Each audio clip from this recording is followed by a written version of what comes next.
So now we have the professional inspections issue, which is separate and apart from the attorney modification paragraph, but often gets handled at the same time. So the first issue is something we've never had in our contracts in the Chicagoland area before, but this is paragraph 11, which is the buyer's waiving his right to have any home inspections or any kind of inspections done at all. So this is not going to happen all the time. This again happens in, strangely enough, high price ranges, low price ranges because that's where investors play around, and they don't need to have professional inspections done. Most of the investors are their own inspectors. They know what they're looking for. And in the upper price ranges, in many cases, the buyer had his inspection done with the seller's permission, by the way, prior to even writing up the contract, or that was A, or B, he's pretty sure that this guy took care of his $1 million house. And even if he didn't, our new guys got the ability to take care of anything that came up. Or C, they even know each other half the time, or the seller has already done his home inspection and the buyer is willing to take the seller's home inspection in lieu of having his own done. There's a lot of reasons why it could happen. I want you to talk to your managing brokers about this. We are recommending that the brokerage companies have a form of some kind, that your buyer signs to get you out of the loop of liability if they decide to waive their professional inspections. I have investors that I work with, and I will tell you that I even recommend my investors have an inspection done. Because I think everybody should have an inspection done.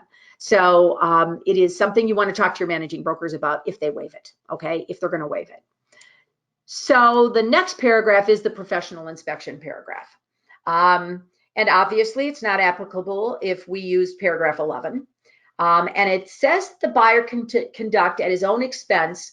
And let me explain what the parens means: unless payment for such expense is otherwise required by governmental regulation. Example would be if the buyer's buying VA, the VA requires the seller to pay for the termite inspection. There are some other random things that might fall into place there, but what we're really saying is the buyers are paying for their own inspections. And they can have all of any or all of the following inspections done, and we list them. So they can have one or more licensed or certified inspection services and a home inspection, radon, environmental, lead-based paint, everything. And then at line 162, after the word infestation, which goes with the line before that, it says, or any other inspections desired by the buyer in the exercise of reasonable due diligence. We don't know what those might be, but we can't possibly cover everything that the buyer might want to have inspected. So it says environmental in there. That would cover lead, that would cover a mold, that would cover other things. But we just put that catch-all in there so that the buyer can have any inspections he wants. It goes on to say that the seller agrees to make all areas of the property accessible for these inspections upon reasonable notice, and that all of the utilities must be on during the inspections. So listing agents, make sure you tell your sellers this. That means if they have, and these are two things I've heard within the last week. One of them, home inspector went in and the seller had wallpapered over the electrical box. And in another one, there was a huge wooden bookcase in front of the electrical box. Mr. and Mrs. Seller, first of all, I don't even want to get into what possessed you to wallpaper over your how are you going to change fuses or whatever you need to do. But they did. So they can't. They're going to have to take the wallpaper down. They're going to have to move whatever they need to move, okay? It says that the buyer is going to indemnify the seller and hold them harmless from any loss or damage caused by the acts of the buyer or anyone performing any inspections on the buyer's behalf. I just want to remind you, buyer agents, that you should be making sure that any of the home inspectors you are recommending to your buyers have insurance. They have everything they need, that if they do something to that seller's home, they have insurance to cover all of that. They need to be bonded. They needed to be all of that stuff. And they should be very willing to show you that they've got their insurance. We've had a couple of problems with people using home inspectors, and they are licensed. They have to be a licensed home inspector. So bringing Uncle Louie in, who bought a house 15 years ago, to do the home inspection can't happen here. This calls for a licensed home inspector to do this. Most of them are insured. We found a couple of them that were not, and as luck would have it, those are the ones that caused some problems. So, and then that falls back on the brokerage company, unfortunately, because everything falls back on us. So just make sure they're bonded or licensed. It says here that the request for repairs shall cover only the major components of the real estate, limited to central heating, cooling, plumbing, well system, et cetera, et cetera, et cetera. Okay, so a major component is deemed to be in operating condition, not defective. If it does not constitute a current threat to health or safety, it performs the function for which it is intended, regardless of age, or if it is near or at the end of its useful life. So we're back to that. I kind of mentioned it before when I was talking about the personal property issues. This is even more important than that, because we're not talking about dishwashers anymore. We're talking about roofs. We're talking about everything that's in the house. It is not going to be, we're not fixing it, Mr. and Mrs. Buyer, just because the inspector said you could need to have it fixed within the next 5 to 7 years. That's ridiculous. So it goes on to say that minor repairs, we're at line 171, routine maintenance items and painting, decorating, or other items of a cosmetic nature, no matter the cost to remedy same, do not constitute defects, are not a part of this contingency, and are not the basis for the buyer to cancel the contract. And any request by the buyer for credits or repairs in violation of everything we just talked about is considered to be a counteroffer, or it is considered to be such that the seller can in fact terminate this contract. So here's the deal, Mr. and Mrs. Buyer, please understand, we are not going to, and I know that some of you are going to say, oh my God, she's making this up, but I'm going to tell you none of this is made up. I don't have to make anything up. I just have to listen to you guys every single day. This buyer asked for the pull chains on the ceiling fans to be longer because she couldn't reach them to turn the fan and the light on and off. There were 3 burned out light bulbs and the toilet seat was cracked. If that's the only 3 things you can find wrong with a house, you ought to be thanking your lucky stars you found the only perfect house in all of the land, because ladies and gentlemen, that's all they mentioned. And when they mentioned it, the seller had, and the way that it happened was that the attorney did not write the letter, thinking back to the attorney modification now. So when the attorney wrote the letter and made it sound like it was a counter offer, and now with the attorney modification the way it is, the bottom line is it blew up on him. So they made the counter offer, made it sound like a counter offer, and the way this is written now, it would have been a counter offer, and the seller killed the contract because they had a backup contract. So for what would have cost them $35 if they'd gone to Menards and bought the pull chains, the light bulbs, and the toilet seat, they lost a house. This is to stop the buyers from coming back to the sellers and asking them for ridiculous things to be fixed in their home. And we're hoping that that is what this is going to, hopefully this will take care of that. It specifically says that the buyer has the right to ask the seller to fix things that are that heating and cooling system, the plumbing, the well system, electrical. If it's the roof, the walls, the windows, the doors, the ceilings, the floors, the appliances and foundation, all of that falls into this. But all of this, cosmetic stuff does not. And pull chains on the ceiling fans, I would think would fall into ridiculous. So by the way, it did. They ended up losing a house. So we really need to make sure that the buyer's aware of all of this. So that took us through the most of that, but we've got some more coming on the top of the next page. The buyer's going to serve notice to the seller or the seller's attorney of any major component defect within 5 business days. Now, we know that if it's lead paint, we've got another 10 days for that. So if they have a lead paint test done, the number of people having number of buyers having lead paint tests done is almost 0. So And the only reason for that is they're just going, okay, I accept the fact there's probably lead paint in here. So 5 business days after the date of acceptance. And then it says the buyer will not send any portion of the inspection report with the notice of what they want repaired unless the inspection report or any part of it is requested in writing by the seller or the seller's attorney.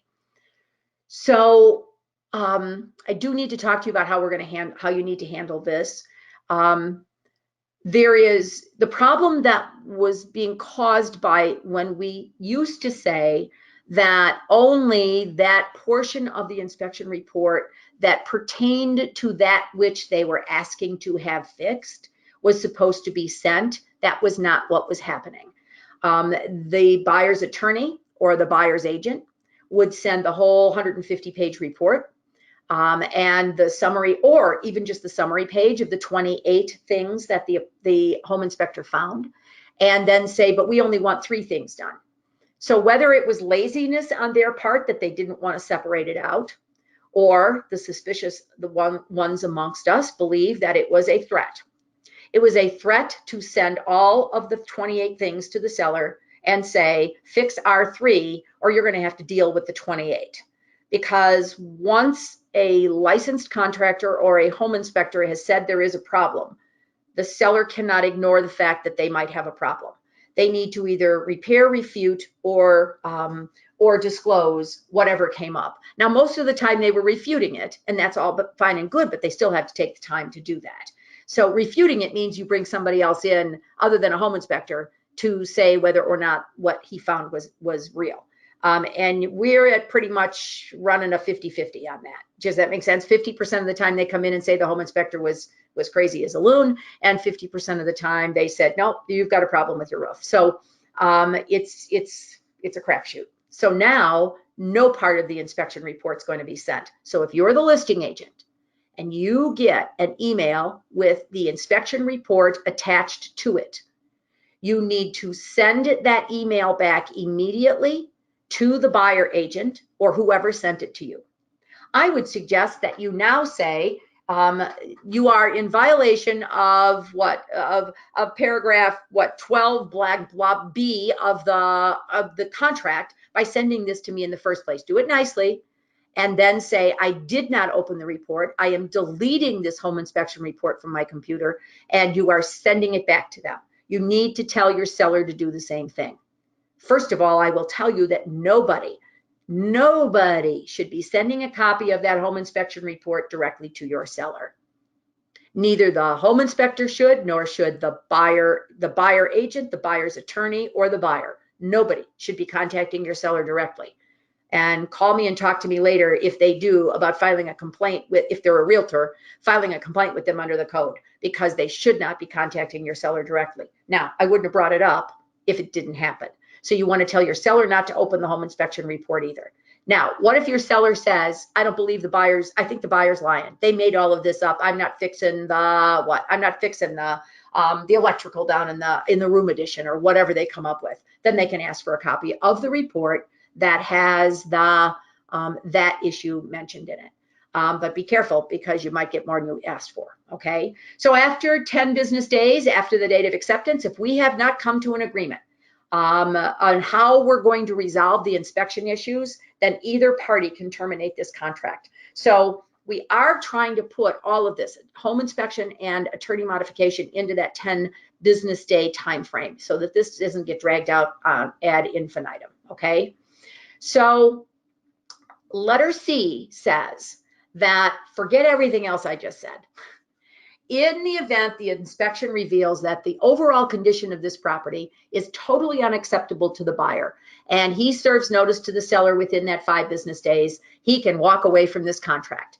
Now, and his earnest money will be returned, et cetera, et cetera, et cetera. Now, remember, in many cases, the earnest money wasn't even deposited yet, because I didn't even bring you my earnest money my earnest money was coming in 5 business days. This has to be done in 5 business days. So if you really look at the time frames in this contract, they all make good sense. And there's reasons why those days are in there that way, so that the buyers and sellers are as protected as we can possibly make them. So they could walk away from this kind, and there's chances are the earnest money hasn't even been delivered yet. Here's the other issue: they do not deliver any portion of the report to the seller either, unless the seller wants it. Now, tell your seller they don't want it, okay? Just let the buyer go. Here's the other thing, a philosophical thing. There's no way you're going to keep a buyer in a contract if he wants out of it, so let him go. You're better off letting him go now and putting this house back on the market, because there's no, he'll find some other way to get out of it. So don't drag this thing out. If the buyer wants out, then the buyer's what? The buyer's let him go. Wish him well and get on with your life. And D basically says that if the buyer does not conduct his inspections and notify the seller within the time that's specified, then he has no rights under this paragraph 12, and the contract's in full force and effect. So your buyer has to make sure that he does his home inspections or whatever inspections he wants to have done within the time frame. Okay, can he ask for an extension to his 5 days to get all of this done if he chooses to? He could. The seller would have to grant it, but he could ask for an extension. The only reason he might want to do that is if, let's say, he's got a good friend that is a home inspector, that home inspector is on vacation and can't come in and do it, then he might want to have an extension, ask for an extension. Please make sure with both of these, the attorney modification and the home inspection paragraph, that you have a list of good real estate attorneys that you can give to your clients, and good home inspectors that you can give to them as well. You want good people involved in your transactions, and they need to be part of your very loosely, not capital, but small t in team, meaning that these are the people that you know do a very, very good job for your clients without going that I almost said something that we're going to have to cut out of here, that aren't going some kind of crazy every single time they get anywhere near a house or anywhere near a contract. So make sure you've got some good people on your team.